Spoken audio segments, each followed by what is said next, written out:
When a player wants to move clubs, it can be a complicated business. There's emails to be sent, phone calls to be made, and a whole lot of paperwork to be done. That occasionally alongside worrying about their on-pitch performance too. So what do players normally do?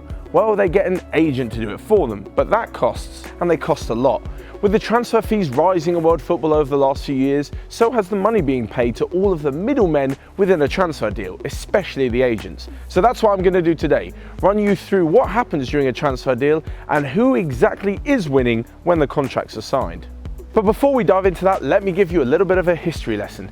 Back in the early days of football, being an agent was more of a side job, something you could do earning a little bit of money if you had the right contact to set up the right kind of meeting. But that's all changed thanks to the likes of international sport agency IMG. And in 1957, when Leeds' John Charles moved to Juventus for £65,000, which was a record at the time, they had the help of Teddy Summerfield, someone who usually worked in TV agency. But the crossover to sports opened up a whole new avenue, and now we come to today where agents run wild. So what does the agent actually do? Well, they're the point of contact, the middleman, the vehicle that gets A to B.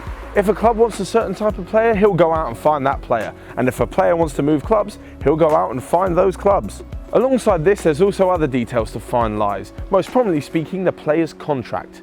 This is massive for an agent because whatever weekly wage, goal bonuses, appearance fees and any other sort of bonuses he can insert into the contract, he also takes a cut of at the end of the day because, let's face it, he sorted it out in the first place. Now, many years ago that would have been a relatively small fee. However, in today's footballing world, the transfer fees are enormous, and so is the amount of money that the agents can receive. So what would happen if an agent had the biggest player in the world?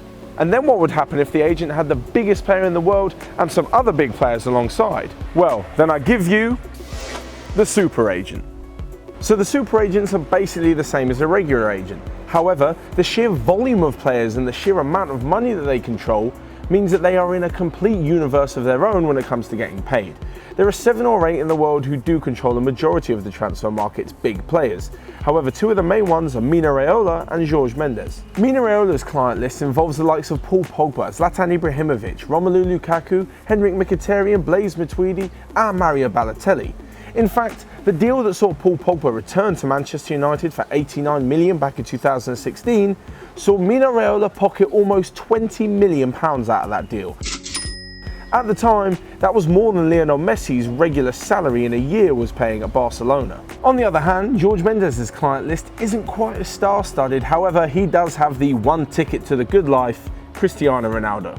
Alongside Ronaldo, Mendes also looks after the like of James Rodriguez, Angel Di Maria, David De Gea and Diego Costa, as well as manager Jose Mourinho. But Mendes' impact can be seen outside just the footballing player's contract. It can also be seen in clubs, as alongside all the money invested in Wolves from the Fosun International Group in China, Mendes has managed to bring in a whole load of Portuguese players, which have seen Wolves shoot up the league and gain promotion to the Premier League. Despite the obvious allure of having someone so well connected in your corner when pushing through a transfer, some players like to keep everything within the family. Stars like Lionel Messi, Eden Hazard, Neymar and Arjen Robben like to keep their off-the-field interests within the family. This is probably so they can keep loyalty a part of the question, rather than trusting their money and their career in the hands of someone from the outside who may be acting in his own best interests. However, this can have its pitfalls and only takes you so far, because what happens when your family doesn't have the right person to get in contact with? Well, take PSG's deal to sign Neymar for an example. Neymar didn't really have the personnel contact, so called in Israeli businessman Pini Zahavi to go and make the deal for him. He of course took a huge fee, around £35 million for his part. Pini Zahavi, while not necessarily in the limelight a lot of the time, does have loads of experience within football transfers and currently represents Robert Lewandowski, as well as having a big hand in Roman Abramovich's purchase of Chelsea back in 2003. So with all the information on super agents, super players and super amounts of money, the question still remains, how do the clubs let the agents get away with this? Well, in truth, it's a cacophony of mind games and power struggles, but in the end, money always talks. Take Cristiano Ronaldo for example. At the beginning of the summer, he wanted more money on his Real Madrid contract. Now, Real Madrid would have looked at this request and seen that he's won them loads of titles over the years, scored hatfuls of goals over the years, and every other club would be interested in buying him, so they couldn't afford to lose him. That way, Ronaldo wins. And of course, who would negotiate this deal? Jorge Mendes. Hey presto, a loads more millions in his pocket.